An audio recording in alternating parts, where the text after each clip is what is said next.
Alexandre Staff Varela, representante del BEI para América Latina. El señor Ricardo Lara, oficial principal de inversiones en el sector de infraestructura de BID Invest. La señora Alicia Fontalvo, gerenta de Acción Climática y Biodiversidad Positiva en CAF, Banco de Desarrollo de América Latina. El señor Santiago Quiñones, director de gestión de demanda de la Agencia Presidencial de Cooperación Internacional de Colombia, APC, y ex becario de la Fundación Carolina en el Máster en Cooperación Internacional, Paz y Desarrollo de la Universidad del País Vasco. La sesión será presentada y moderada por la señora Laura Andrea Peña Rengifo, coordinadora del Campus Internacional de la Universidad Externado de Colombia. Al igual que en las sesiones pasadas, al final abriremos los micrófonos al público para que nos hagan las preguntas que consideren y el panel las pueda resolver. Muchas gracias y disfruten de la sesión. Tienen ustedes la palabra. Bueno, muy buenos días para todos y todas. Es un honor para mí darles la bienvenida a esta cuarta y última sesión del día de hoy, denominada Financiación para el Desarrollo y Alianzas Público-Privadas.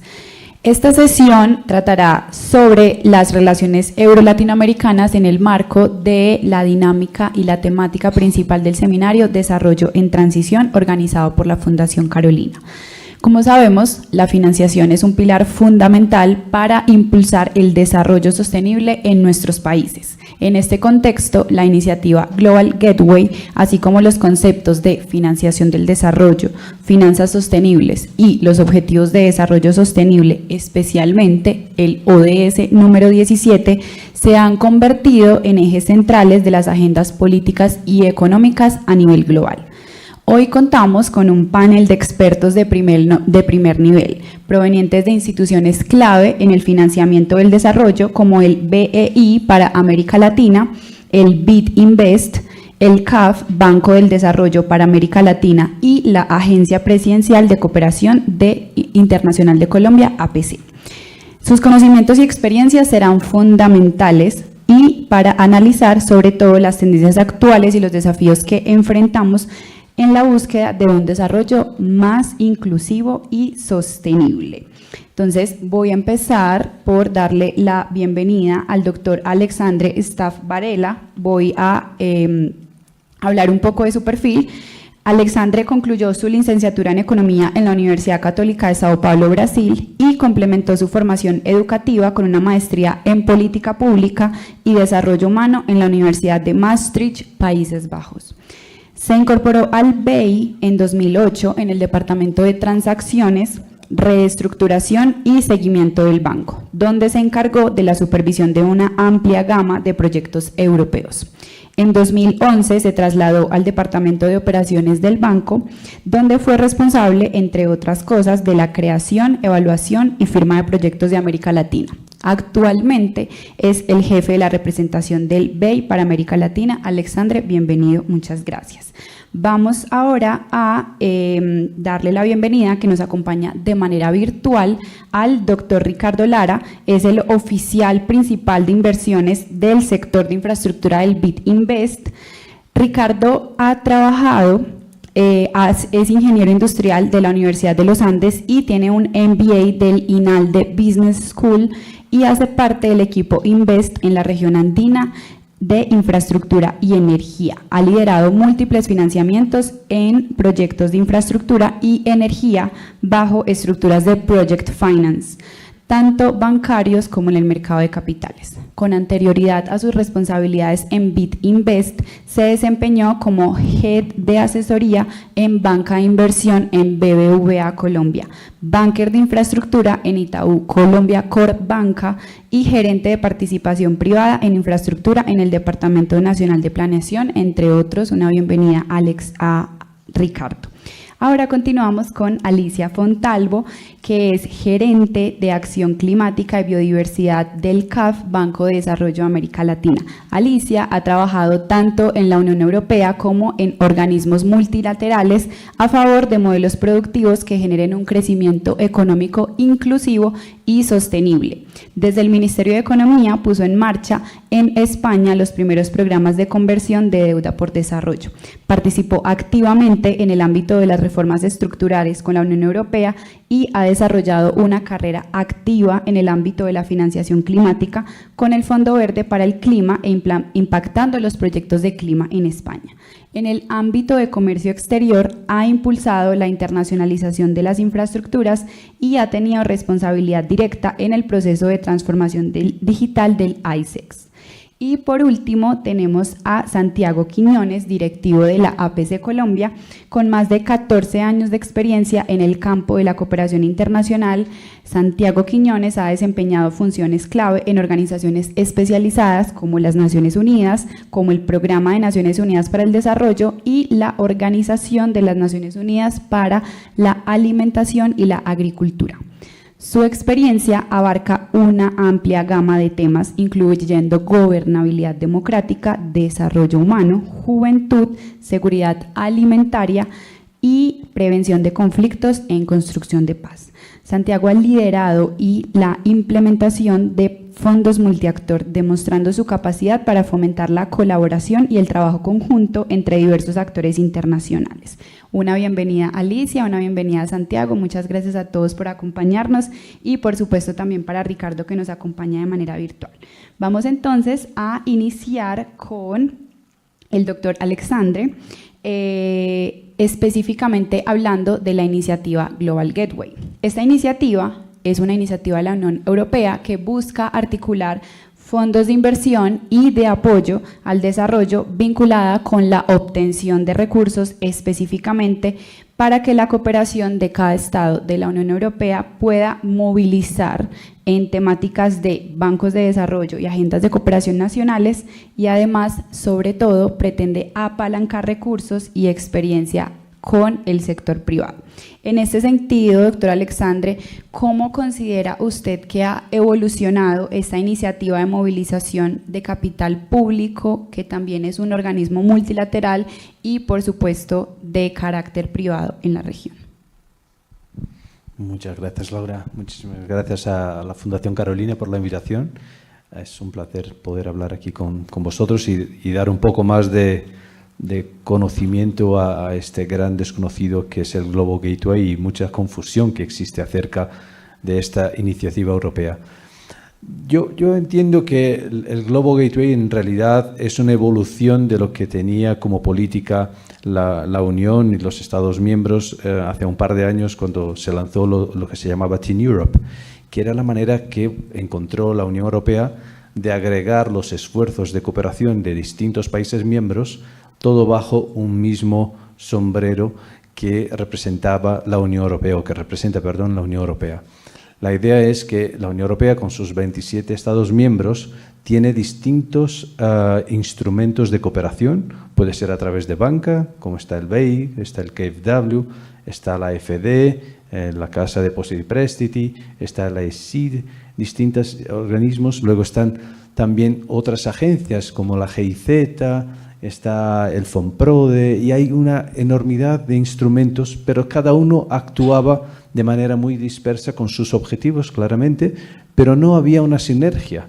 Y cuando llegábamos a los estados socios donde teníamos esta cooperación, un poco que se perdía el espíritu europeo porque se identificaba, no, esto viene de España, esto viene de Italia, pero no, al final lo que busca la Comisión Europea a través de la estrategia Global Gateway es dar un poco de coherencia a todas estas inversiones, porque muchas veces teníamos Estados miembros que trabajaban de manera aislada en un sector determinado, pongamos agua en Colombia. Holanda tiene una inversión bastante importante en agua, así como España también se importa bastante con el tema de agua en Colombia, en Cartagena, en otras partes del país. Entonces, buscar esta estrategia de Global Gateway y dar un poco más de armonía a estos instrumentos, yo creo que es muy positivo, por un lado. La otra parte es que, claro, los fondos públicos que llegan a través de esta cooperación no son suficientes. Y ahí es donde el BEI, la CAF, el BID y otros actores tienen un papel muy importante, porque son los bancos multilaterales principalmente los que consiguen movilizar los recursos de mercados de capitales para atraer a este tipo de inversión. De otra manera, también el sello de las multilaterales, como estos tres que mencioné, pero también el Banco Mundial y las agencias bilaterales europeas, cuando participan en un proyecto, entregamos al proyecto un sello de calidad que muchos inversionistas externos pueden estar interesados también en participar de distintas maneras. Pueden comprar un bono que emita un banco que invierte en este tipo de proyectos, o también otros bancos locales pueden participar en la financiación de estos mismos proyectos. Es importante resaltar que la estrategia del Global Gateway tampoco es algo que Europa imponga a los países. Es interesante ver que en el UCELAC, que tuvo lugar el año pasado en Bruselas, fue la primera desde que la última que habíamos tenido fue hace más de 10 años, ¿no? Y durante esta reunión, con los jefes de los Estados miembros de la Unión Europea y de América Latina y el Caribe, se discutió una agenda de cuáles serían los sectores prioritarios de inversión de cada país, y que entonces la Unión Europea pondría sus agencias de cooperación para trabajar buscando estos proyectos prioritarios. Entonces, es una dinámica que no es simplemente imponer cuáles son las prioridades, pero se discute y se cierra una agenda de inversión en conjunto con una conversación que se da a bastante alto nivel. El año que viene el UCELAC vuelve a tener lugar aquí en Colombia. Yo creo que la fecha está por definir, pero la tendremos aquí en Colombia, y esperamos poder tener una cantidad de deliverables, de entregas ya bastante importantes de lo que se acordó en la cumbre del año pasado. Yo me quedaría por aquí para dejar tiempo a mis colegas, y cualquier cosa estoy abierto a cualquier pregunta. Muchísimas gracias. Muchas gracias, Alexandre. Retomo algunas de las conversaciones que hemos tenido entonces hasta el momento acerca de que precisamente esta iniciativa de Global Gateway lo que busca es crear una coherencia de acuerdo a esas prioridades entonces que hay dentro de los países de la Unión Europea, pero a su vez también como una nueva estrategia europea para impulsar precisamente ese tipo de vínculos inteligentes en un entorno como el actual. Entonces, muchísimas gracias por tu intervención. Vamos entonces ahora con el doctor Ricardo, que nos acompaña de manera virtual para hablar de un tema específico que tiene que ver con la financiación del desarrollo. La cuestión de la financiación para el desarrollo está estrechamente vinculada con la obtención de recursos para el cumplimiento de los ODS y a su vez con la reforma del sistema financiero internacional o nuevo pacto financiero global. De cara a la región, en específico América Latina y más allá para dar alcance al Global Gateway, resulta clave hablar del tratamiento de la deuda o, por ejemplo, de promoción de operaciones de conversión y sobre todo con enfoque en acción climática. En este sentido, la pregunta para el doctor Santiago es: ¿están condenados los países vulnerables a optar entre luchar contra la pobreza o luchar contra el cambio climático?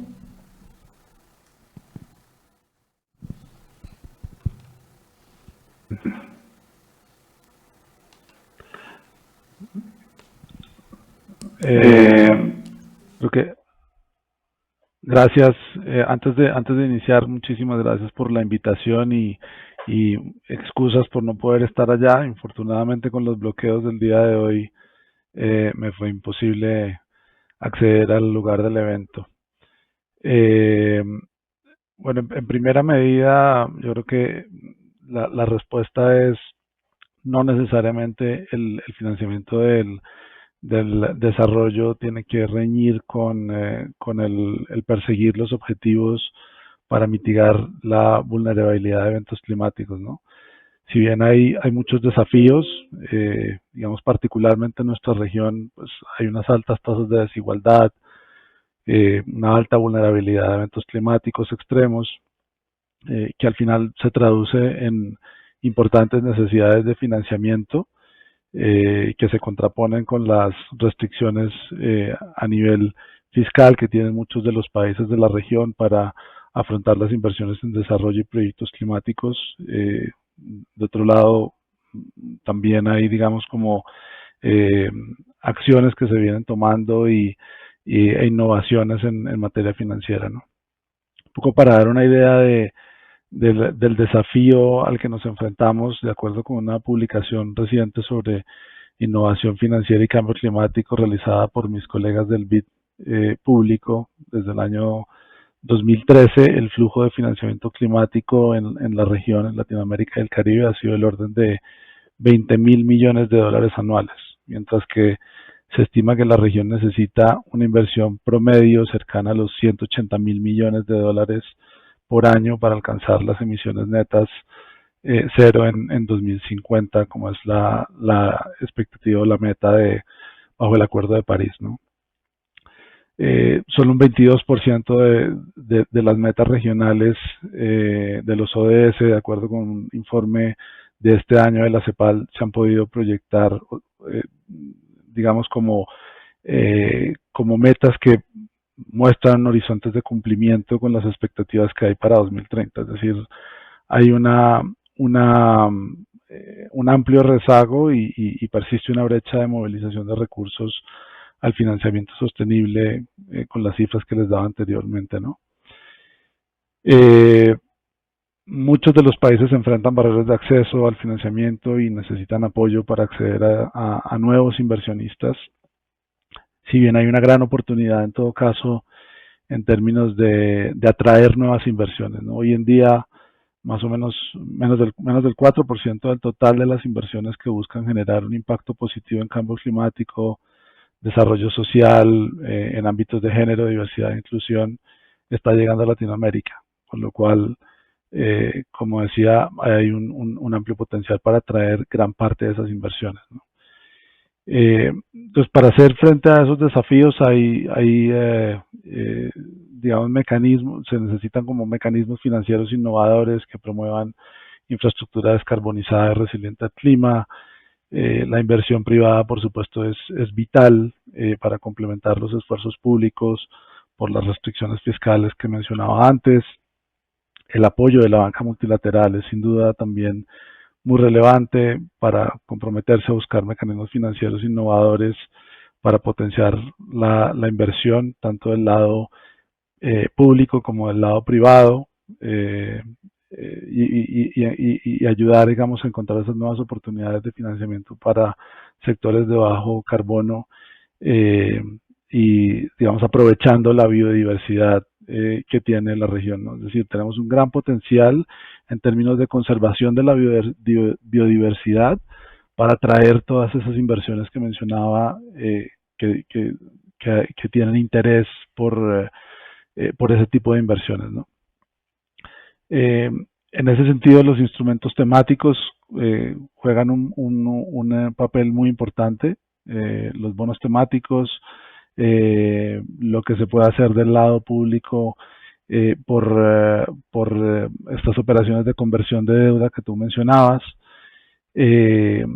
Ya se han venido haciendo varios, digamos, y para explicar un poco mejor estas operaciones de conversión de deuda por naturaleza, básicamente son operaciones en las que de forma voluntaria un acreedor cancela o reduce parte importante de la deuda de un país, siempre que éste se comprometa a invertir en conservación, ya sea de bosques tropicales, de arrecifes, en fin, de distintos ecosistemas. En América Latina varios países ya han llevado a cabo operaciones de conversión de deuda, Belice, Ecuador, Costa Rica, Barbados, entre otros en los últimos años. De hecho, el BID público tuvo una participación importante en dos de las operaciones más recientes en Barbados y en Ecuador. La de Ecuador es incluso una de las mayores operaciones de conversión de deuda por naturaleza que hasta el momento se ha completado en el mundo. Es una operación que consistió básicamente en otorgar por parte del BID una garantía por el equivalente a 85 millones de dólares y complementado con un seguro de riesgo político de DFC por 656 millones de dólares para la compra de deuda pública de Ecuador en mejores condiciones. Es decir, había una deuda que superaba más o menos los 1.600 millones de dólares esa deuda se compró a descuento, con lo cual se generó un beneficio directamente en la reducción de deuda del capital adeudado, y además se redujeron los intereses por estas garantías de las multilaterales, llegando a un ahorro esperado de en torno a 1.100, poco más de 1.100 millones de dólares, ¿no? con esta operación. A través de eso, entonces, digamos, ese ahorro le permite a Ecuador destinar o comprometerse a destinar unos 450 millones de dólares para la protección del santuario de flora y fauna en el área de la isla de Galápagos. Este es un ejemplo, digamos, de un instrumento innovador que ayuda del lado público, digamos, a los gobiernos a reducir parte de esa presión de deuda y comprometerse, por otro lado, como contraprestación, a proteger el medio ambiente, ¿no? A destinar inversiones para proteger el medio ambiente. Como mencionaba antes, los bonos temáticos son sin duda otro mecanismo fundamental para ayudar a los países en afrontar estos desafíos de desarrollo y de cambio climático. Se han desarrollado en ese sentido estructuras muy innovadoras que permiten cerrar brechas de los emisores. En América Latina ya hay una larga trayectoria de desarrollo de bonos temáticos. Un poco para explicar cómo funciona esto, se emiten bonos que están destinados, por ejemplo, en el caso de los bonos verdes, a promover la sostenibilidad ambiental, es decir, a reducir las emisiones de gases de efecto invernadero. En el caso de bonos sociales, a abordar desafíos sociales en materia de vivienda asequible, de educación, de salud, de mejores accesos a comunidades, a los mercados. Bonos sostenibles, que son básicamente una combinación de lo que serían los bonos verdes y sociales, es decir, proyectos que tienen beneficios tanto ambientales como sociales. Y en fin, de ahí en adelante una amplia gama de bonos de otras tipologías, ¿no? Azules para promover temas de agua, bonos de género para promover género, igualdad e inclusión, empoderamiento de las mujeres a través de programas en proyectos específicos. Y estos mecanismos básicamente pues han permitido atraer este paquete de inversiones que les decía yo que tienen interés en estos temas particulares, o que están más enfocados en esos temas, a esos proyectos, ¿no? Los beneficios que en últimas trae eso es que se genera de alguna manera una mayor transparencia y rendición de cuentas cuando hay estos bonos, en la medida en que los emisores se comprometen a alcanzar ciertas metas específicas, digamos, relacionadas con la materia de la que se trata el bono, permitiendo atraer este pool de inversionistas interesados que básicamente a través de esto se amplía la base de financiamiento disponible, ¿no? Y obviamente se contribuye al cumplimiento de los ODS en la medida en que todos estos temas pues están ligados directamente a los objetivos de desarrollo sostenible, promoviendo así un desarrollo más inclusivo y sostenible. En América Latina, como les decía, ya hay una larga trayectoria. El BID ha jugado un rol muy importante en estas emisiones temáticas. Hemos apoyado entre el BID público y BID Invest cerca de 90 bonos temáticos a lo largo de la región. En fin, digamos, aun cuando siguen algunos desafíos en materia de estandarización, de transparencia en la publicación de la información, es un mecanismo bastante utilizado, ¿no? Y seguimos trabajando, de hecho, en apoyar a los gobiernos en hacer los ajustes en los marcos regulatorios que se necesitan, en crear las taxonomías para la atracción de estas inversiones a estos mecanismos. Y de hecho, en materia de transparencia, tal vez un aspecto bastante innovador que cabría la pena resaltar es la creación de la plataforma de transparencia de bonos verdes, que básicamente es una solución que lanzó BID Invest para promover la armonización y la estandarización de los informes que se publican sobre bonos verdes. Y eso obviamente se traduce en confianza de los inversionistas en este mercado, que a su vez va a permitir, creemos que va a permitir una mayor atracción de inversiones verdes a la región. Como esos hay otros apoyos, digamos que desde la banca multilateral se ofrecen, como cláusulas de deuda resiliente al clima, para países, digamos, que son susceptibles de desastres naturales. Entonces estas cláusulas permiten diferir unas cuotas de amortización durante un periodo de más o menos 2 años en caso de que llegue a ocurrir un desastre natural elegible, y esto le da un alivio financiero en momentos de estrés a los países para que puedan utilizar esos recursos para mitigar los efectos que dejan esos desastres naturales, ¿no? Eso por mencionar del lado público. También hay operaciones de descuento de deuda para países. En el caso del BID hay un mecanismo vinculado con la biodiversidad y el clima, que es BID Clima, a través del cual se ofrecen descuentos en los préstamos para alcanzar los objetivos relacionados con la naturaleza y el clima, y hay cerca de 9 países involucrados, 10 países involucrados, perdón, en proyectos piloto. Eso por mencionar el lado público. En el lado privado, yo creo que cada vez hay una mayor conciencia de la necesidad de que los proyectos se ejecuten de manera sostenible. La banca también creo que ha venido evolucionando en ese sentido, no solamente los bancos multilaterales ampliando su capacidad en recursos, en apoyos de asistencia técnica, etcétera, sino también bancos comerciales que hoy en día están mucho más alineados con lo que son, digamos, los principios de Ecuador, los estándares medioambientales de IFC para el desarrollo de proyectos, ¿no? Que en últimas asegura que los proyectos que se ejecuten tengan el menor impacto posible, digamos, ambientalmente hablando, y sean amigables a las comunidades. En el caso, por ejemplo, nuestro, hoy en día el 100% de los proyectos que financiamos tienen que estar alineados con el Acuerdo de París, y cerca de un 30% de las nuevas inversiones que hacemos están directamente relacionadas con inversiones en clima, ¿no? Financiamientos climáticos. Del lado de la banca multilateral privada, digamos, hay un gran apoyo a lo que es digamos, todo el desarrollo de proyectos por parte del sector privado.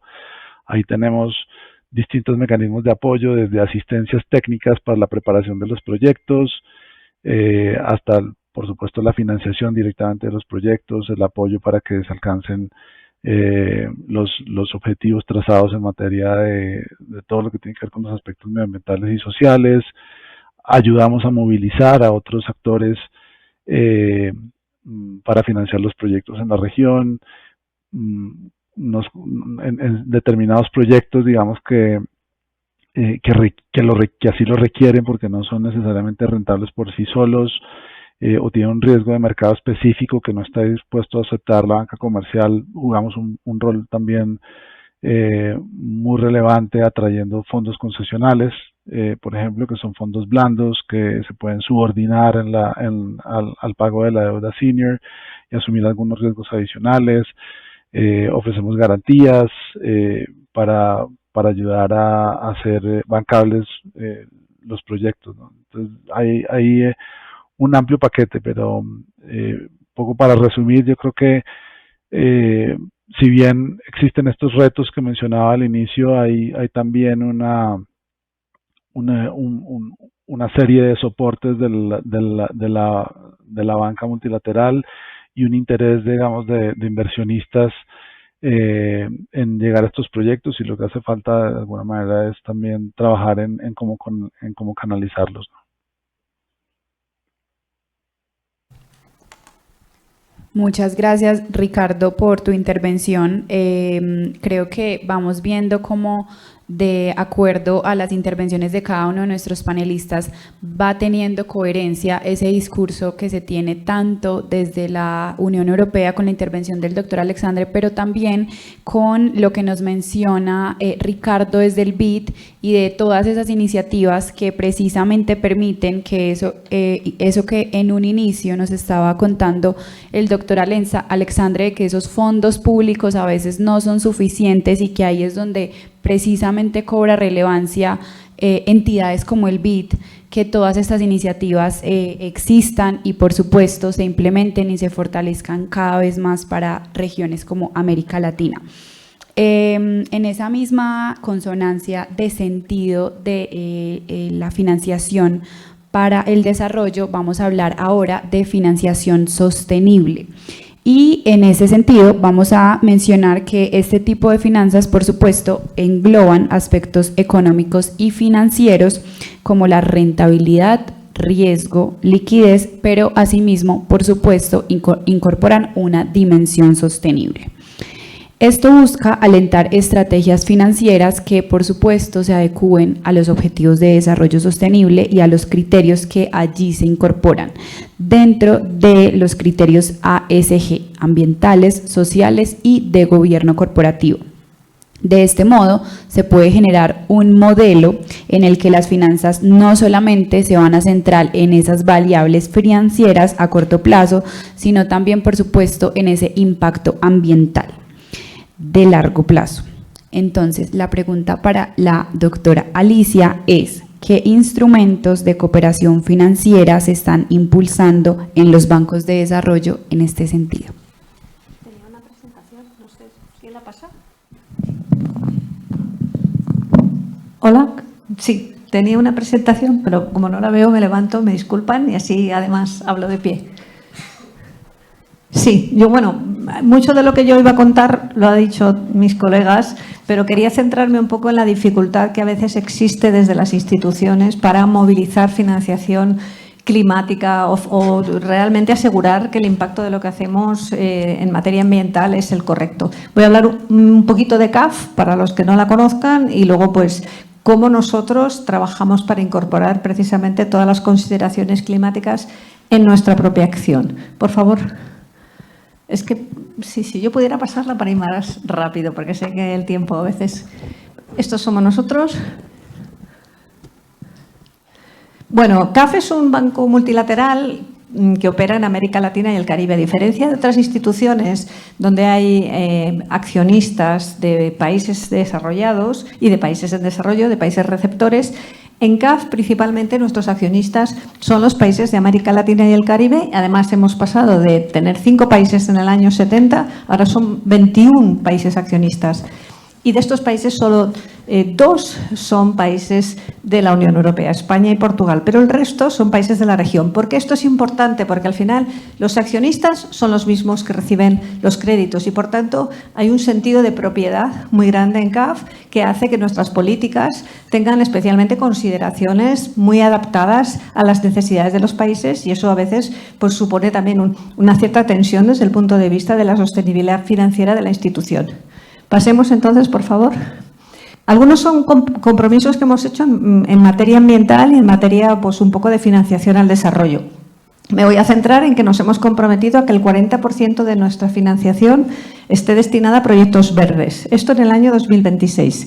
Y partimos de un 21%. Este compromiso se hizo en un momento en que CAF hizo un aumento de capital para crecer, pero ese aumento de capital estaba condicionado precisamente a ser una institución orientada a los temas ambientales. También trabajando mucho a nivel subnacional, donde muchas de las necesidades surgen en mayor medida y a veces es difícil trabajar porque no hay una garantía soberana. Nosotros concedemos créditos a los gobiernos, pero si no hay garantía, pues claro, es difícil. También trabaja en el sector privado, incidimos mucho en los temas de integración. Y bueno, pues también estamos trabajando sobre todo para hacer crecer nuestra cartera y para ampliar nuestra cobertura geográfica. Han visto que somos 21 países, pero ahora estamos creciendo hacia el Caribe. Recientemente han mostrado interés algunos países caribeños, bueno, Bahamas, San Vincent, Grenada, extendiendo un poquito nuestro ámbito de acción con esa visión regional. Siguiente, por favor. Bueno, esto es de nuestra estrategia, no me voy a extender, pero solo quiero que vean que dentro de la estrategia corporativa hay dos objetivos claramente vinculados a los temas verdes. Resiliencia y ecosistemas estratégicos. Trabajamos para proyectos que estén precisamente destinados a los impactos del cambio climático, a la resiliencia de las infraestructuras, a los temas de gestión de riesgo de desastres. Son temas muy importantes que ha mencionado también mi colega del BID. Y también una cosa importante es que estamos trabajando mucho el enfoque ecosistémico. Nosotros creemos que los temas ambientales se tienen que tratar con una visión supranacional. Si estamos hablando de la Amazonía, no podemos hablar de 8 Amazonías distintas, son 8 países que comparten un ecosistema, la Patagonia, el Chocó biogeográfico, el corredor seco mesoamericano. Todas estas actuaciones tienen que tener una escala supranacional y ese es nuestro enfoque, el enfoque ecosistémico. Eso es muy difícil de hacer porque hay que poner de acuerdo a los países, hay que diseñar instrumentos transnacionales, pero estamos trabajando en este esfuerzo. Y luego trabajamos también por tener operaciones más verdes. ¿Esto qué significa? Que no solo buscamos operaciones específicamente asociadas a los sectores verdes, sino que transversalizamos el componente verde en todas nuestras operaciones. Pongo un ejemplo muy claro, un proyecto de infraestructuras, un puente. Por supuesto, hacemos que se respeten todas las salvaguardas ambientales necesarias y sociales, pero trabajamos para darle un componente adicional que haga que ese proyecto es más verde. ¿Qué es eso? Pues hacerlo más resistente a los impactos del cambio climático, hacerlo más respetuoso en sus trazados con los ecosistemas naturales, en definitiva, enriquecer el proyecto más allá de lo que es el estricto cumplimiento. Y eso es una de las tareas en las que estamos ahora involucrados. Siguiente, por favor. ¿Cómo vemos el financiamiento global para el tema de cambio climático? Adelante. Bueno, hay una buena noticia que está en este cuadro y es que ha crecido mucho la financiación en temas climáticos. Como ven, desde el año 2019-2020 hay un pico increíble con unas tendencias maravillosas. Esa es la buena noticia. Hay unos compromisos importantes que se hicieron en el marco de las negociaciones internacionales y la financiación verde está creciendo. ¿Cuál es la mala noticia? La siguiente. Si pueden pasarla, pues que esa cantidad verde que hemos visto respecto a las necesidades se queda muy corta. Tenemos que movilizar muchísima más financiación. Esto yo creo que no solo supone mover financiación nueva, sino pensar de diferente forma. Por favor, a la siguiente. Al final, bueno, este gráfico es quizá un poco confuso de orígenes y fuentes y destinos, pero lo que aquí quiero destacar es que al final todavía hay muy poca financiación que sea de donación y que sea de deuda concesional. Es decir, la financiación fluye, pero es financiación privada. O sea, bueno, pues como cualquier otro proyecto que uno va y se financia en la banca privada, pues igual. Y eso no permite cubrir las necesidades, especialmente de los países en desarrollo. Se ve aquí muy claro que, bueno, pues ahí estamos los bancos multilaterales, las instituciones nacionales, pero luego predomina sobre todo la banca comercial y todo lo que es movilización de financiación privada. O sea que tenemos que dar un salto cualitativo, sobre todo desde las instituciones multilaterales, para transformar la forma en la que estamos financiando. Siguiente, por favor. Además, otra consideración es que solo el 4% de este financiamiento viene de América Latina y el Caribe. Eso yo creo que es también un reto que tenemos desde la región.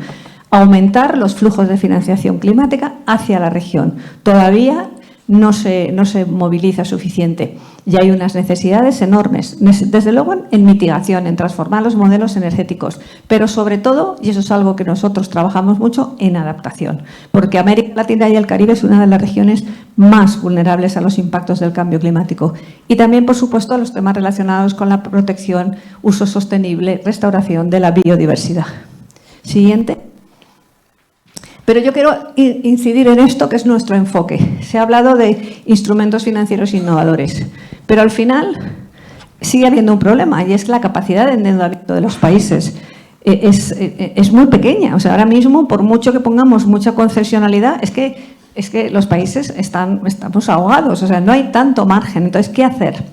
Una de las opciones es la que ha dicho Rodrigo, ¿no? Pues cambiar deuda normal por deuda que vaya destinada a otros usos, pero eso también tiene que hacerse de una forma coordinada y cuidadosa, porque al final está la credibilidad financiera de los países. Entonces, nosotros principalmente tenemos que tener en cuenta cuáles son las consideraciones financieras de los países. Como CAF es un banco donde, como les decía, están de propietarios los mismos que reciben los proyectos, tenemos que ser muy sensibles a esto. Si dicen que no se pueden endeudar en X cosas, tenemos que trabajar para ver cómo esas X cosas son verdes realmente. Otra cosa importante es ser el banco de la adaptación.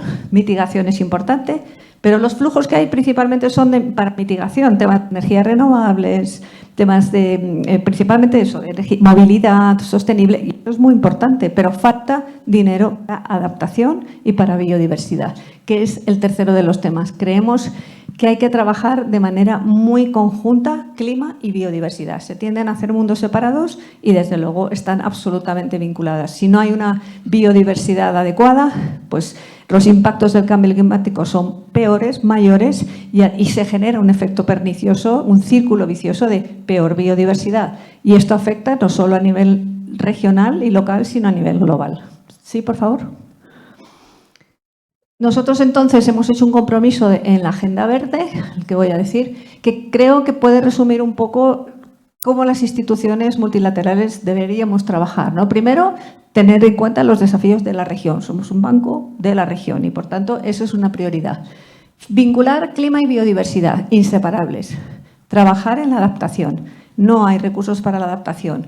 Y al final se habla de una dicotomía entre cambio climático y desarrollo. No hay tal dicotomía. Si no hay adaptación al cambio climático, si no hay transformación, no hay desarrollo. Entonces, por tanto, cuando se habla de financiación climática como opuesta o, no sé, distinta de la financiación al desarrollo, realmente se está olvidando que la adaptación es muy importante.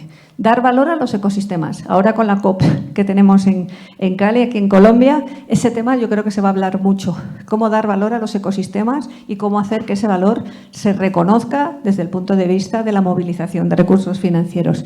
Y por último, trabajar en la integración regional. Eso es muy importante, no incidir en instrumentos separados. Para que haya realmente movilización, a veces es necesario tener masa crítica para la financiación pública, pero sobre todo para la financiación privada. Sí, adelante.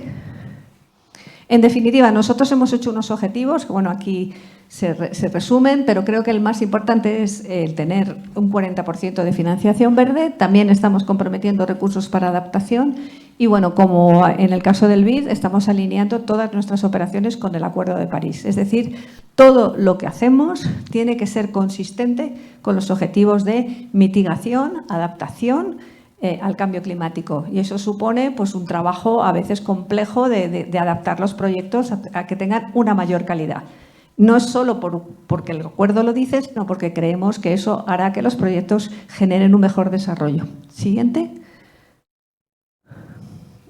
Nosotros estamos en 3 pilares de acción. Cuando la pregunta era, ¿no?, cómo trabajar las instituciones para efectivamente asegurar que tengamos impacto.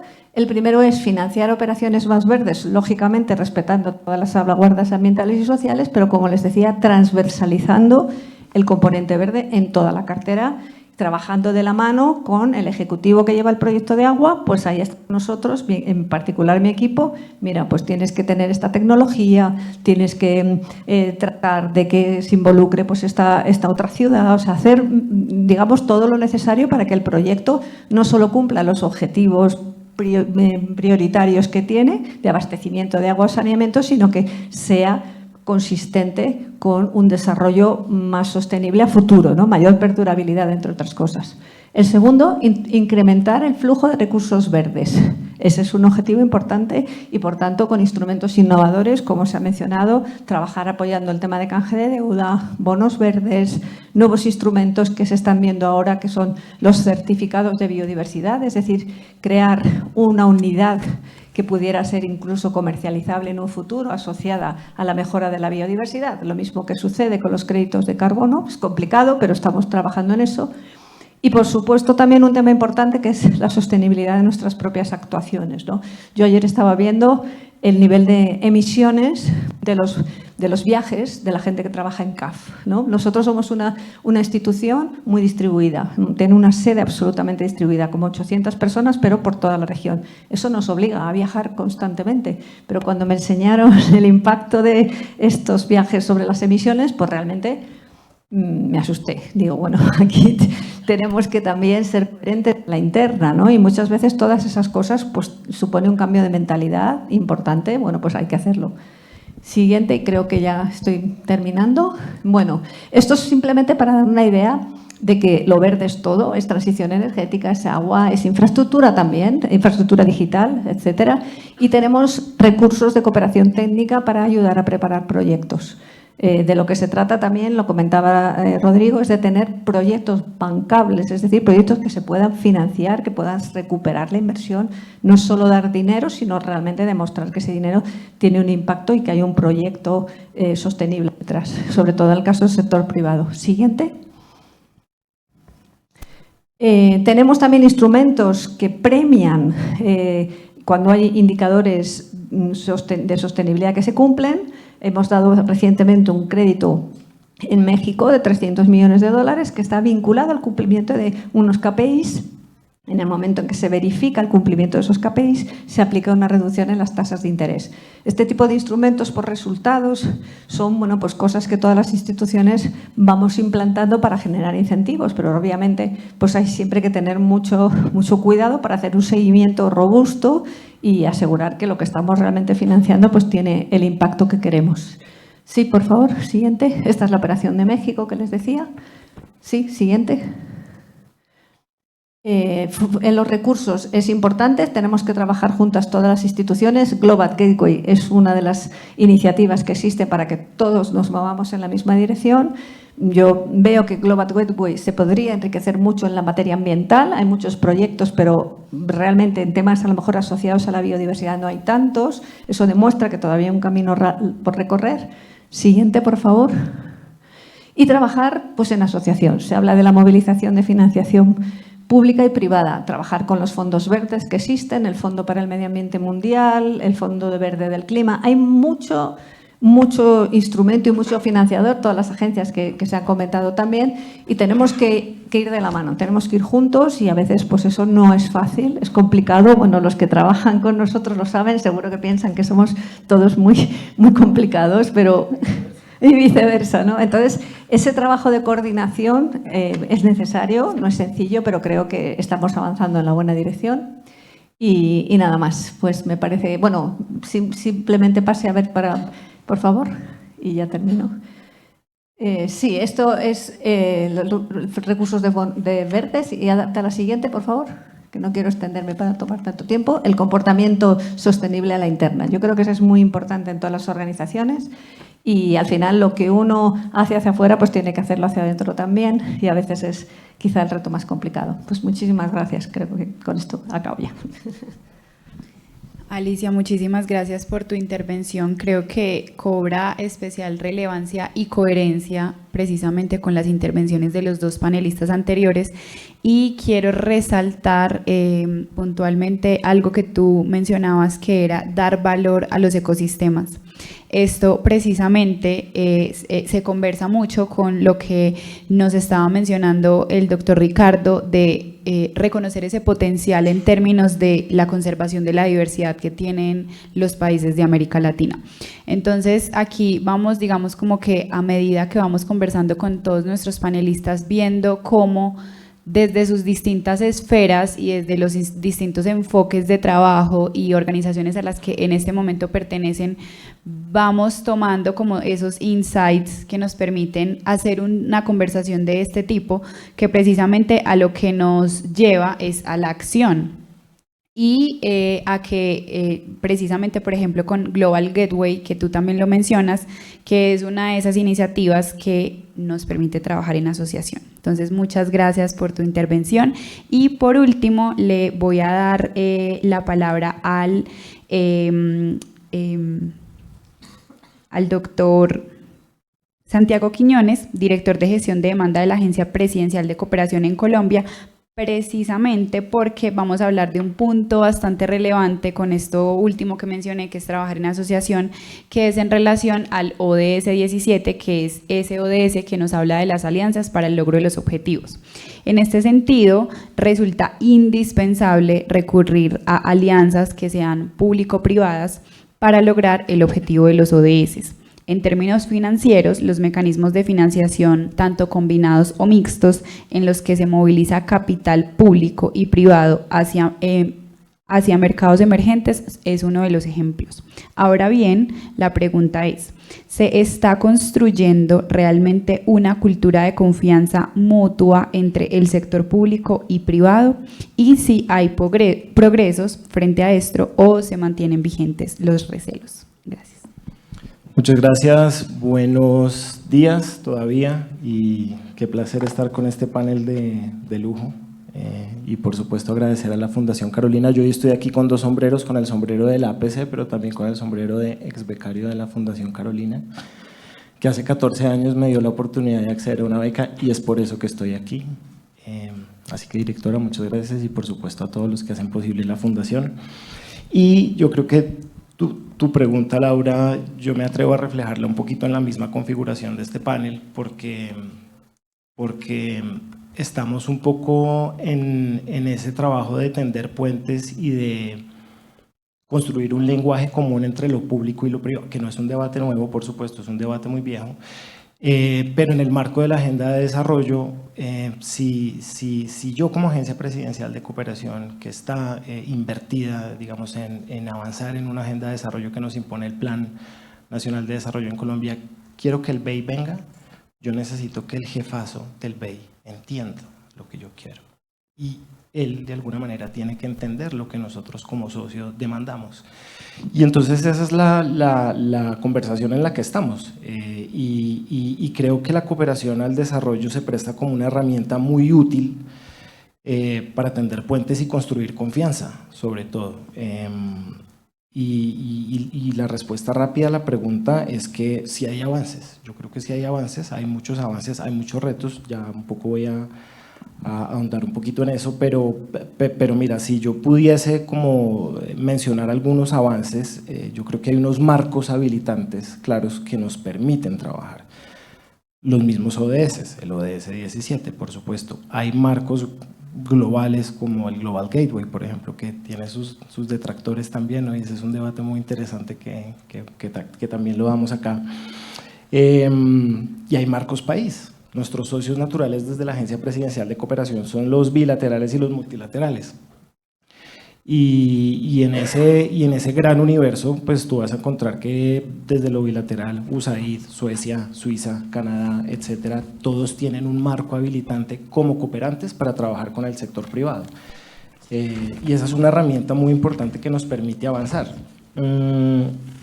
Desde lo público, desde una entidad pública como es APC Colombia, nosotros tenemos el Plan Nacional de Desarrollo que tiene un concepto que a mí me parece muy novedoso, que es el de la concurrencia de fuentes. En el Plan Nacional de Desarrollo se menciona 34 veces la concurrencia de fuentes, que no es más sino llevar esta conversación a lo práctico, a lo terrenal, ¿no? A través de vehículos, instrumentos, etcétera, que ya se han mencionado algunos. Y bajándolo un poquito más, ya a lo que hacemos desde la agencia, nosotros tenemos nuestra Estrategia Nacional de Cooperación Internacional que se formula en conjunto con el Ministerio de Relaciones Exteriores y con el Departamento Nacional de Planeación. Y en esa estrategia, el primer capítulo de esa estrategia se llama Nuevas Fuentes de Financiación al Desarrollo. Eso es, que sea el primer capítulo, es un golpe sobre la mesa diciendo, mira, esto es importante, hay que hacerlo. Y ese marco habilitante que nos da la ENSI nos ha llevado a promover activamente lo que llamamos finanzas innovadoras. Yo no vengo del mundo de las finanzas, pero me ha tocado aprender, ¿no? Y entonces, y ahí digamos, no voy a detallar, no voy a ir al detalle de todo lo que se ha hecho, pero sí que se ha avanzado en instrumentos de blended finance, en bonos, el colega Alvis lo mencionaba que ha habido bonos de todos los colores, incluso bono naranja cuando se habla de la economía naranja. Estamos por ejemplo de replicar el bono de género que se hizo en México con ONU Mujeres. hemos hecho blended finance con el Fondo Multidonante de las Naciones Unidas, mecanismos de pago por resultados que en Colombia se han hecho sobre todo en el sector de empleabilidad, que han mostrado muy buenos resultados y que además son modelos que Colombia ya está exportando. Perú demandó ese conocimiento, entonces a través de mecanismos de cooperación sur-sur hemos transferido ese conocimiento de pago por resultados en empleabilidad al Perú. Otros países de Centroamérica nos lo están demandando también. Y también hay incentivos, por supuesto. Hay un incentivo que a mí me parece muy importante para que el sector privado se involucre cada vez más en las agendas sociales de desarrollo, y es el de obras por impuestos, que ahorita se reformuló y hay un apetito grande desde el sector privado, desde las empresas, lo corporativo, por acceder a obras por impuestos, que explicado de manera muy sencilla es un beneficio tributario para que estas empresas trabajen en municipios que han sufrido el conflicto históricamente y donde están las poblaciones más vulnerables. Desde la agencia presidencial tenemos otro que es el de los certificados de utilidad común, que es muy poco conocido, pero que también es un incentivo que permite que tanto la cooperación internacional, asistencia oficial o ayuda oficial al desarrollo, como la cooperación privada tenga un beneficio tributario, no pague IVA, y que esos recursos vayan a las iniciativas que se quieren promover. Ahí hay unos daticos, unos indicadores que yo creo que son algo dicientes. Por ejemplo, en términos de los certificados de utilidad común, hay una tendencia creciente de los privados. Antes, a través de los CUC, certificábamos algo así como un promedio de $60 millones al año proveniente de privados, y a día de hoy, a la vuelta de 3-4 años, estamos duplicando esa cifra, algo así como $120 millones al año, lo que creo que es diciente. Por ahí también está la Alianza Global para la Cooperación al Financiamiento Sostenible, que en su reporte anual 2023 refleja que en países emergentes ha crecido un 20% el blended finance, por ejemplo. Hay datos que nos muestran que hay buenas noticias, que hay avances. Obviamente hay un ángulo que lo ha mencionado Alicia y que lo mencionan los otros panelistas, y es la inversión de impacto o las inversiones ESG, socialmente responsables, que en su universo pues también hay discusiones, ¿no? Que es socialmente responsable, ambientalmente responsable, eso todavía no está tan definido, pero es una inversión que crece y no para de crecer. O sea, hay un anecdótico. Hablando con Bancolombia, Bancolombia es el banco más grande de Colombia, nos dice nuestro portafolio ESG a día de hoy es más rentable que el portafolio tradicional. Obviamente es una escala mucho más pequeña, pero en términos de rentabilidad es más importante. Creo que eso también es muy diciente. Capítulo aparte, creo yo, merece la filantropía, como uno de esos socios que tradicionalmente, por su naturaleza, no trabaja con los gobiernos, no necesariamente trabaja con los estados, pero que, por ejemplo, desde la banca se ha hecho un esfuerzo grande por tender puentes. La filantropía es privada, por supuesto, y también dentro de la filantropía hay un universo. Nosotros en Colombia lo simplificamos: una filantropía nacional, una filantropía internacional. Aquí hay una filantropía nacional que invierte y que ha invertido en desarrollo desde hace mucho. Las fundaciones. Con las fundaciones venimos también trabajando de manera cercana para lograr esa concurrencia de fuentes. Las mismas fundaciones trabajan de manera dispersa, entonces también es un poco como con el propósito de vengan las fundaciones, invirtamos en conjunto dónde están las prioridades, dónde están los nichos y las oportunidades para que logremos impacto. Y la filantropía internacional, nada más la semana pasada logramos el aterrizaje de la Fundación Rockefeller en Colombia, que viene como con mucho ímpetu, con una agenda ambiental muy robusta, y la filantropía es muy importante porque es un capital que puede asumir casi que el riesgo que quiera, ¿no? A diferencia de la inversión pues es adversa al riesgo de alguna manera, la inversión de impacto un poquito menos, pero esa filantropía en esa concurrencia de fuentes va a ser un actor fundamental también. Y ya hablé de lo bonito, entonces ahora hablemos de lo feo. Y bueno, respecto a los retos, yo lo voy a resumir. Yo creo que voy a mencionar tres retos. Yo creo que un reto importante es nivelar expectativas, desde lo público, desde lo privado, y aquí yo sentado hablando desde lo público, yo creo que hay que reconocer que el sector privado no va a venir a salvarnos de la crisis. O sea, es un actor que por supuesto va a ayudar, que puede ayudar mucho más de lo que está haciendo, que ya está haciendo muchas cosas, pero pues que no viene a salvarnos. Yo creo que tampoco podemos caer en la trampa de que, bueno, entonces ahora sí vamos a diseñar mecanismos innovadores de financiación al desarrollo y vamos a resolver los problemas estructurales del desarrollo. Eso no va a pasar. Esta es una perspectiva muy personal. Yo siento que los mecanismos innovadores de financiación, los blended, los pagos por resultados, te generan unas dinámicas de desarrollo local muy positivas, pero no te van a cambiar la foto del avance de los ODS, a menos que haya unas apuestas estructurales. Entonces, nivelar esas expectativas es uno de los primeros retos. Hay otro reto que es un poquito más aburrido, pero creo que es importante para la cooperación y también para ese debate público-privado, y es lo jurídico-administrativo, si lo puedo llamar de alguna manera. Y lo voy a ejemplificar. USAID es el cooperante más grande que tiene este país en términos de volumen y de presencia. Y pues hablando un poco como con los altos mandos de USAID, están muy en el propósito de sumarse a esta agenda de las finanzas innovadoras y de los mecanismos innovadores de financiación. Y honestamente, pues es ganar terreno que un cooperante como USAID se quiera sumar, pero nos dimos cuenta, junto con, digamos, los altos mandos de USAID, que si no logramos convencer a los jurídicos de USAID, no lo vamos a lograr, porque al final ellos son los que le dicen, esto se puede firmar, esto no se puede firmar. USAID sigue firmando grants de la misma manera que lo hacía hace 20 años en Colombia. Hay que darle la vuelta, hay que encontrarle una solución a eso, porque si no, tampoco vamos a cambiar el panorama. Y quería terminar un poquito con algo que ya mencioné, y yo creo que los retos de financiación son sobre todo sistémicos. Y pues esto seguramente les va a sonar a disco rayado, pero pues las desigualdades norte-sur permanecen, digamos, y ese es uno de los grandes debates que se está generando en esa ruta de la financiación al desarrollo que nos va a llevar a Sevilla el próximo año, a esa gran cumbre de financiación al desarrollo.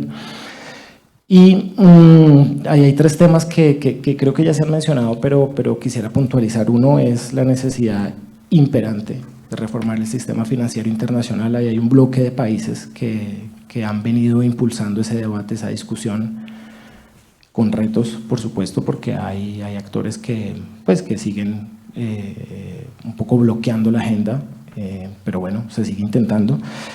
La urgencia de avanzar en una convención marco de cooperación tributaria internacional. Ahí el año pasado hubo un avance importantísimo en Naciones Unidas en esa discusión de taxación, que continúa y que esperamos que traiga resultados. Colombia ya ha estado muy activa en esa discusión, vale la pena decirlo.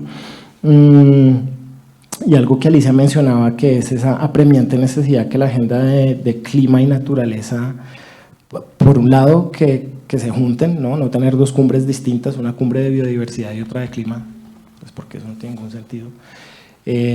Pero luego garantizar que las fuentes de financiación de esa agenda estén renovadas, y buena parte de esos recursos, como se ha propuesto, deberían venir del sector privado, deberían venir de los países ricos.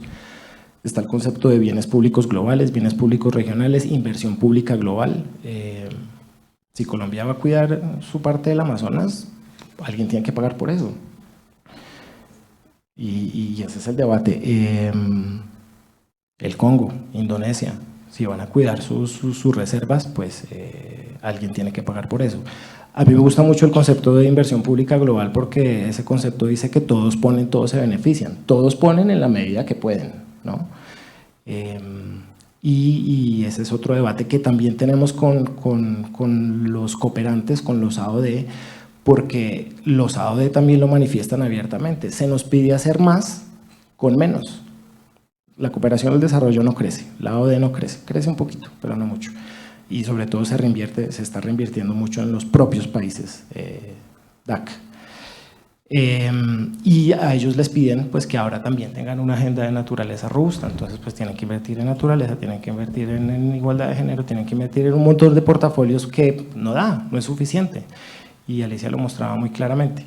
Así que bueno, yo me permito terminar ahí, y muchas gracias a ustedes por su atención. Muchas gracias, Santiago, por tu intervención. Yo me permito recoger algunos aspectos relevantes porque creo que precisamente también cobran especial relevancia con el objetivo último del seminario en general, hablando de esa temática central de desarrollo en transición y de todos los panelistas y expertos que hemos tenido entre ayer y hoy.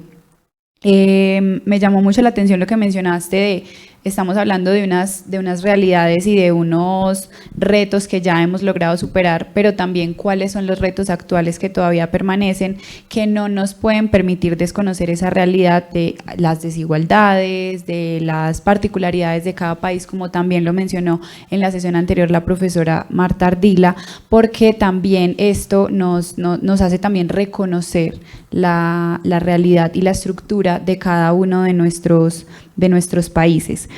Hay unos temas bastante relevantes acerca de la financiación de esos instrumentos de innovación innovadores y que precisamente si bien el sector privado cumple un papel relevante en este tipo de conversaciones, hay un punto de una realidad de entran digamos como un mecanismo de apoyo, pero no puede ser ese soporte central de la solución de las problemáticas y el cumplimiento de los ODS, sino integrarse a esa dinámica que ya viene funcionando.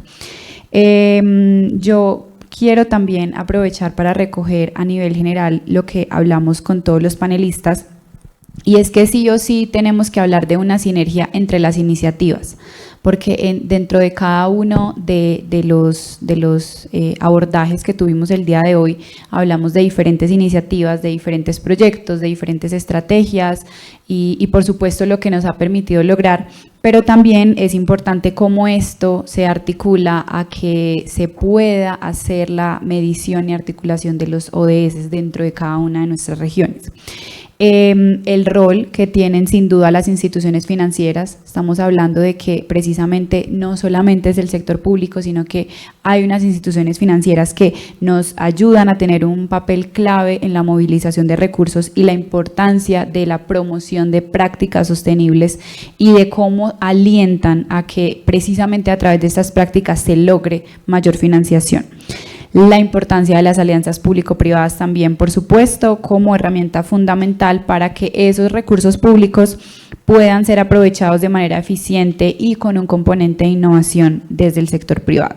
Tenemos sin duda varios desafíos y oportunidades que mencionamos a lo largo de la sesión y el aspecto yo creo que bastante relevante y de coherencia es esa perspectiva que debemos tener de América Latina, que es importante resaltar que tiene unas particularidades como región y que tiene unas necesidades de financiamiento y oportunidades de inversión especiales frente a otras regiones. También hablamos de la diversidad de actores, de todos esos actores que entran en esa dinámica, actores tanto como gobierno, sociedad civil, actores locales.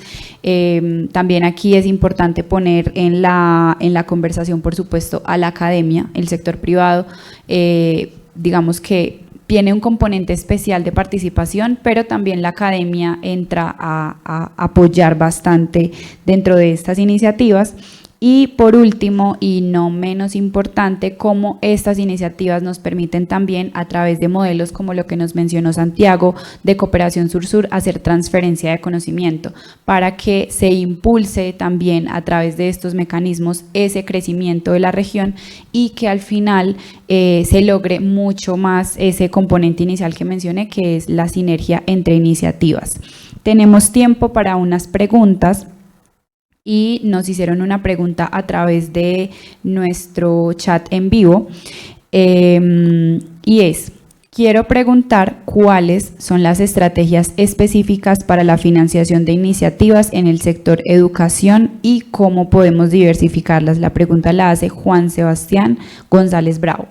No sé si de pronto alguno quiere puntualmente dar respuesta. ¿Sí? Adelante. Yo no puedo hablar en nombre del sector educativo porque tampoco me corresponde, pero Si les pudiese contar algo que se está haciendo un poco en el marco de estas finanzas innovadoras y de los mecanismos innovadores de financiación con Canadá, estamos ahora mismo estructurando un pago por resultados en educación, por supuesto en escuelas en zonas bastante vulnerables. Esa escala, obviamente, son $10 millones de Canadá. La iniciativa se llama OFER, con doble F, por si quien pregunta la quiere buscar. Eso está en estructuración, pero va a ser una apuesta importante porque nos va a permitir demostrar si estos modelos que ya se han probado en empleabilidad pueden servir en otros sectores, como es el educativo. Muchas gracias. No sé si de pronto Alicia o el doctor Alexander tienen algún comentario.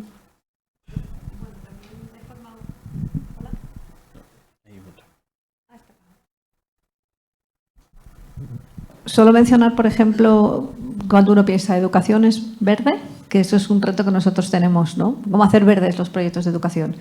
Bueno, pues es donde hay mucho margen, porque las escuelas, por supuesto, lo mismo que el sector de los hospitales, tener materiales adaptados a las circunstancias climáticas. Nosotros recientemente hemos financiado en Colombia un proyecto en Timbiquí, unas escuelas, y realmente hemos hecho ese esfuerzo para que esas, más allá de, por supuesto, la importancia de la infraestructura educativa, es cómo es esa infraestructura, qué materiales usas, qué energía usas, cómo tienes en cuenta los impactos del cambio climático, si es verdad que esa infraestructura en una zona que es bastante vulnerable va a resistir. Entonces yo simplemente, un poco por contar desde mi experiencia cómo trabajamos nosotros, tenía un proyecto y con mi colega de educación me dice, no, yo no hago verde, y digo, no, espérate que sí vas a hacer verde. Y creo que es importante que eso lo vayamos viendo en todos los sectores, ¿no? Que al final trabajar de una manera diferente pues lleva a otro tipo de estructuras o de infraestructuras que bueno, yo creo que son mejores. O sea, no es solo porque sean verdes, es que son mejores.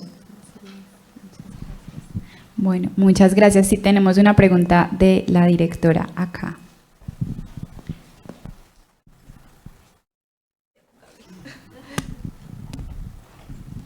Ya sé que yo he estado muy preguntona todos los días, pero es que he tomado nota atenta para que vean que yo estoy aprendiendo mucho.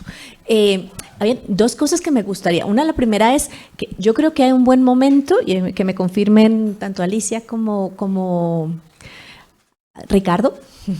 Es Ricardo Lara, ¿cierto? Sí. Sí, Ricardo, un poco el buen momento es de la buena coordinación y alineación entre los diferentes bancos. Porque esto es importante, y es que no es poner estrategias, sino que yo encuentro y empiezo a ver, y me confirmen si es así, que hay alineación entre la forma en que están planteando las estrategias.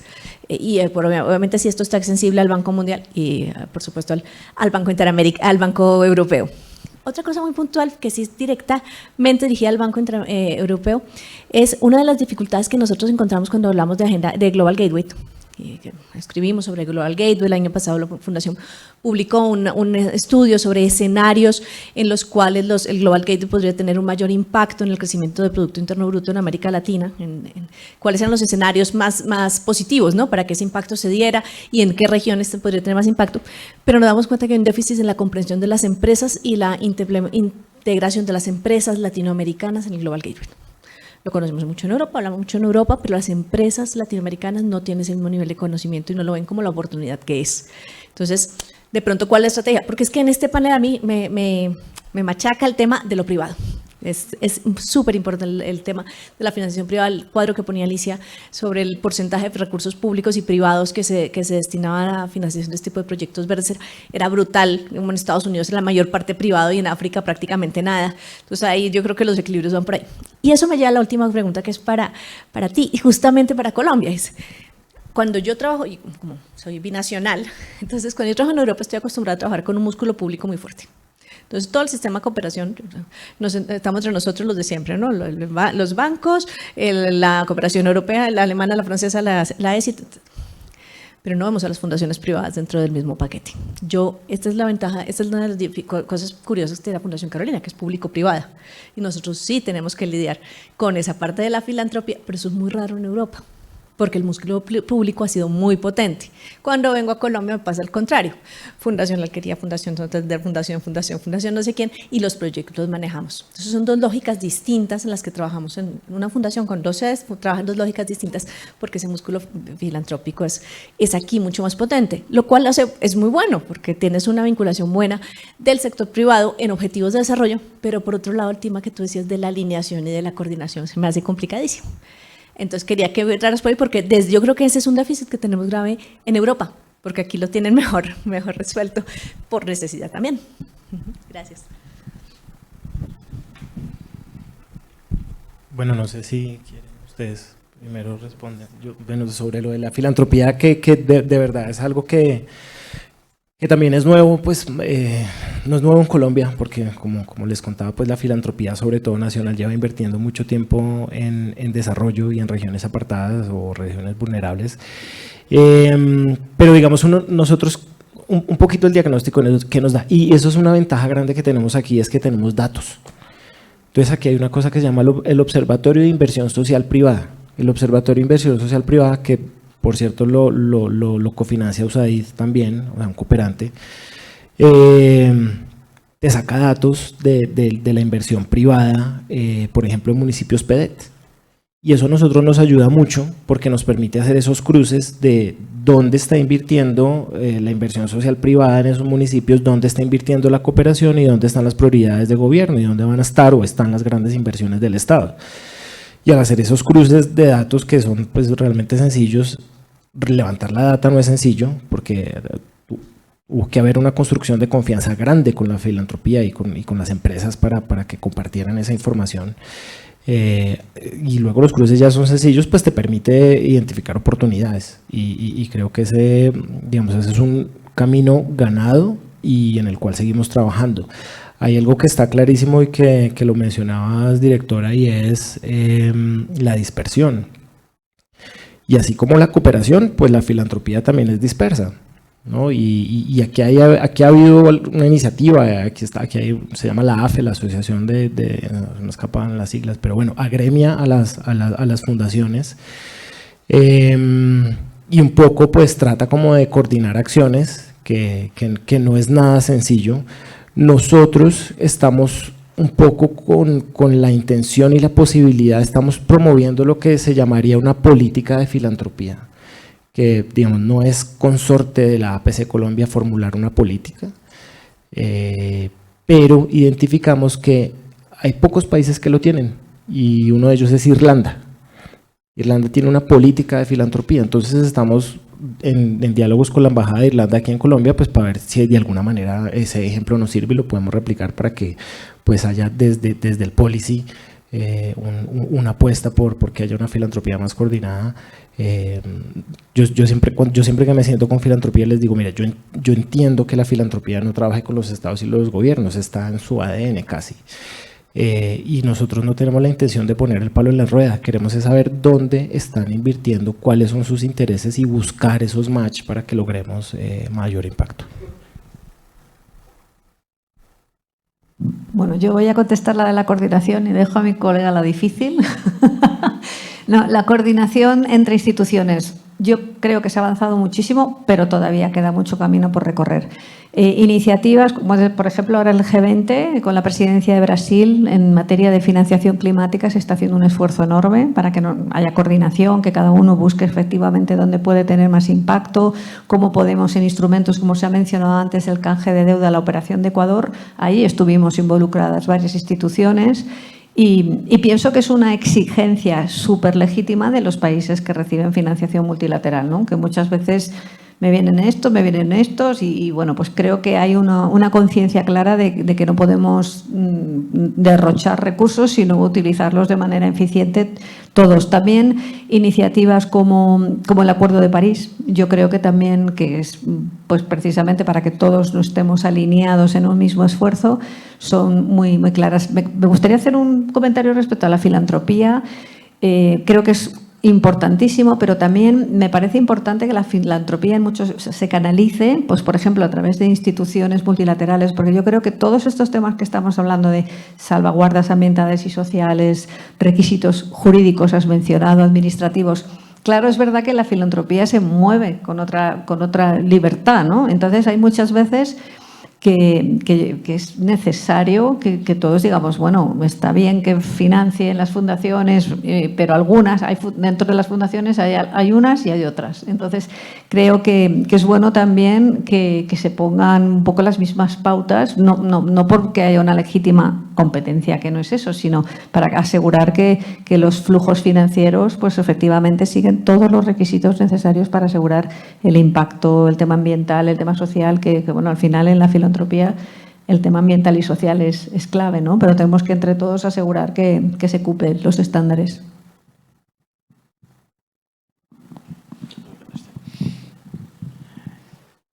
Esta parte es importante y quizás es la parte más delicada también de lo que conlleva la estrategia del Global Gateway, ¿no? La Unión Europea se ha dado cuenta que muchas de las operaciones que llegábamos a financiar a través de las instituciones europeas, puede ser el BEI o el AFD, el KfW, muchas veces los sistemas de procurement nos daban resultados de proyectos que no eran óptimos. Con calidades a lo mejor muchas veces deficientes, y entonces se está ahora mismo gestando dentro de la Unión Europea lo que llamamos Strategic Procurement, que es traer a los proyectos financiados por las instituciones europeas o por los socios también que participan, la CAF, el BID y otras agencias, unos sistemas de procurement que puedan ofrecer resultados a estos procesos de proyectos mejores, que tengan mejor calidad, mejor sostenibilidad. Y ahí participan, yo creo que lo interesante es traer la experiencia europea, pero combinarla también con las empresas locales que puedan participar en estos procesos. Ahí es donde yo creo que se va a dar el gran salto de calidad en los proyectos que estamos buscando. Lo que Alicia decía antes de adaptación, para el BEI también es imprescindible hoy que los proyectos tengan los componentes de adaptación necesarios para que estas infraestructuras que se estén financiando puedan durar no solamente los 50 años a lo mejor que se plantean, pero 100 años, porque lo que ocurre es, a día de hoy, los efectos del cambio climático ya se sienten. Entonces, todas las bases de datos que se utilizaban, por ejemplo, yo veo ahora la situación que tenemos aquí en Bogotá, que no tenemos agua, porque se esperaba que iba a llover más o que no iba a haber periodos de sequía tan largos, pero es que esto está basado en parámetros que ya no se aplican, porque el efecto ya lo tenemos. En otro contexto, en Brasil, han habido lluvias en el estado de Rio Grande do Sul que han devastado completamente el estado. Pero porque no se esperaban. Estas eran lluvias que se esperaban a cada 50 años y ahora suele que ocurre, pasó el 2020 y otra vez el 2024. Un periodo de 4 años, otra vez una cantidad de aguas que no se esperaban. Entonces, esto es por esta razón, yo creo que el Global Gateway y esta estrategia de buscar mejores proyectos es importante también para el tema de adaptación e involucrar a empresas locales y crear este puente con las empresas europeas para una transferencia de tecnología. Y si me permite también, hago un punto en el tema del G20, en las discusiones que se están creando con todas las multilaterales. Yo creo que hay un grupo de trabajo importantísimo allí, que es el grupo que intenta armonizar todos los temas de políticas ambientales, sociales, sistemas de evaluación de riesgo que tenemos. Porque, ¿qué ocurre? Cuando cofinanciamos operaciones, estamos los 4 bancos que actúan en la región, el BEI, la CAF, el BID y el Banco Mundial, en el metro de Bogotá, la línea 2. Entonces, cada uno llega, pues mira, aquí yo tengo mi documento de políticas ambientales, y van 4. El del BEI tiene más o menos 200 páginas.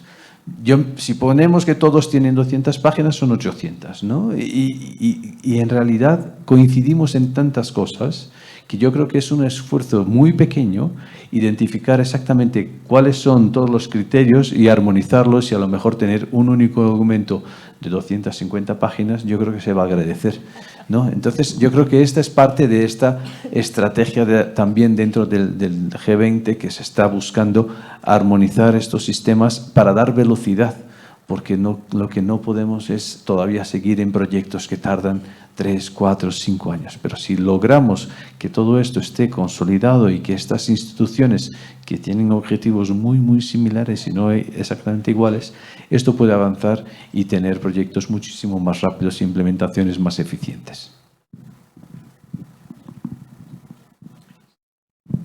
Por último, le doy la palabra al doctor Ricardo de manera virtual. Gracias. Yo creo que ya se ha dicho, en general, pues se procura tener una coordinación entre los distintos bancos multilaterales a efectos de estrategia, particularmente, por ejemplo, en financiamiento climático. Se hace una publicación de financiamiento climático conjunto, incluyendo como todos los esfuerzos que hacen todas las multilaterales. A nivel de proyectos específicamente, hay varias experiencias de proyectos en los cuales estamos más de un banco multilateral participando, y al final un poco se coordinan todos los esfuerzos, digamos, de los temas específicos medioambientales y sociales, con mesas de trabajo conjuntas, del wording específico de los contratos de financiamiento, de las condiciones específicas de la financiación, etcétera, para tratar de alinear posiciones, ¿no? Muchas gracias, Ricardo, y muchas gracias a todos nuestros panelistas por esta cuarta y última sesión de lujo en el marco del Seminario Internacional Desarrollo en Transición y Relaciones Euro-Latinoamericanas, una nueva agenda de cooperación birregional, en el marco también, por supuesto, de los 20 años de la Fundación Carolina Colombia. Muchas gracias a todos. Vamos a continuar con las dos últimas sesiones del día de hoy.